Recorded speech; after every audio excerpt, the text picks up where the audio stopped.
சரி, அவன் குமாரன் கேட்கான். அவன் ராஜாவோடு அவனும் பயணித்து கொண்டு இருக்கிறான். அவன் கேட்கான், இந்த செத்த நாய் உங்களை ஏன் இப்படி பேசுது அப்படி கேட்கான். நான் உங்களுக்கு பக்கத்தில் நான் இருக்கேன், உங்களுக்கு துணையாக நான் இருக்கேன், அவன் தலையை நான் வாங்கட்டுமா அப்படின்னு கேட்கான். ஏன்னா கூட இருக்கிற தளபதி. ஆனாலும் தாவீது சொல்லுகிறான், நீ பொறுமையோடு இரு, அவன் தூசிக்கட்டும், அவன் தூசிக்கணும், என்னைய தூசிக்கணும்னு ஆண்டவர் அவனுக்கு கொடுத்துருப்பாரு அனுமதி, அதனால அவன் தூசிக்கிறான், நீ விடுன்னு சொல்லி அவன் சொல்லுகிறான். எவ்வளோ ஒரு நல்ல வார்த்தை பாருங்க. நமக்கு இருந்தால் கோபம் வரும், ஆனாலும் ஆண்டவர் அப்படி அதில் ஒரு நன்மையை வச்சிருப்பார்.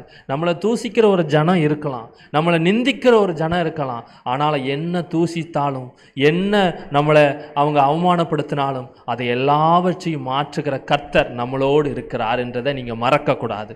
எவ்வளோ உயரம் நம்ம போக போக ஒரு ஜனக்கூட்டம் நம்மளை தூசிக்கத்தான் செய்யும். நம்ம ஆசீர்வாதத்தை குறித்து அவங்க கண் வைக்கத்தான் செய்வாங்க, பொறாமப்படுவதான் செய்வாங்க. நீங்கள் ஏதாவது ஒரு ஆசீர்வாதத்தை ஒரு பொருளை வாங்கினாலோ ஏதோ செய்தாலோ அதை நினச்சி உங்களை தூசிக்கத்தான் செய்வாங்க. ஆனாலும் நீங்கள் பொறுமை காக்கணும். அவங்க தூசிக்கிறாங்களா, நான் வளர போகிறேன், நான் வளர்ந்துக்கிட்டு இருக்கேன், என்னை ஆசீர்வதிச்சிருக்கிறாரு அப்படின்னு நீங்கள் நினைக்கணும்.